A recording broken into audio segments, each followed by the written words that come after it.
I've learned from this experience is that you can get used to anything.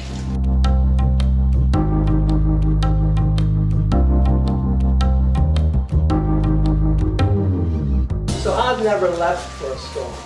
I hear like an explosion, a kabloom from the front door. And the first thing I hear is the neighbors, the next door neighbors' alarm going off, his burglar alarm. And I jump up immediately, look at that door, and outside that door, the door's blown in. It's like a reverse aquarium. There's 10 feet of water outside.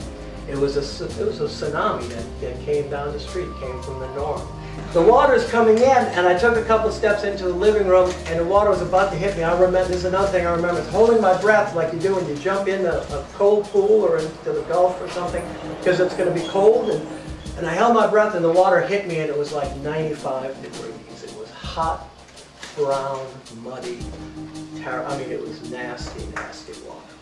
We popped up to the top of the water. I went right behind him, and the dogs went right behind me, and we grabbed onto the gutter. That's how high the water was, that quick. And I looked up, and my 13-inch beagle is dog paddling around the side of the house. And I said, looks like a good idea, get out the current, you know. So the dog had a better idea than I did. Went hand over hand around the side of down the gutter around the side of the house. My lab's still hanging on my neck. And we got out the current. Stood on the fence on the side. Water came up till we could just walk on the roof. A deputy comes by, he's just coming to check his house. And he comes by and he says, hey y'all, you got a radio? And we happen to have a wind-up radio. You hear the governor on the radio? Yeah, we hear it. You hear all the help that's coming down here? Yeah, we hear about it. It's all lies, he tells us. There's nobody coming down here. We have no help. The sheriff's department is running up and down the parachute boats like the Pony Express. The Saturday of the storm. We hear airboats, and they go by the canal. And the first one doesn't see us, the second one doesn't see us, the third one, we've been waving at helicopters. We have on the roof in sheets, 911, need medical help, and helicopters were passing all the time. Every half hour we were tired of, you know, of waving towels. I got on the plane and we went up, and they said we're going to Fort Chaffee, Arkansas.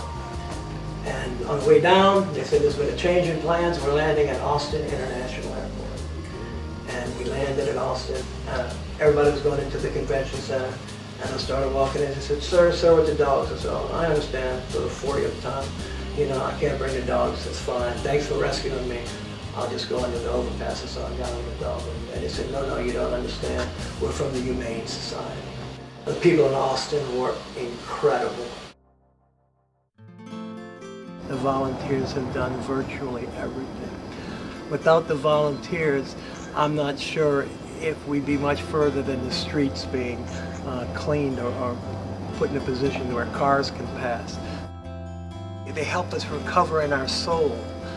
This country, it's a wonderful country that we live in because of the people who have extended their hands and their hearts to us to help us to recover physically but also emotionally. Before the storm, I would have looked at me and said, damn, I get up, dust yourself off, and resume your life. But it's a lot easier said than done.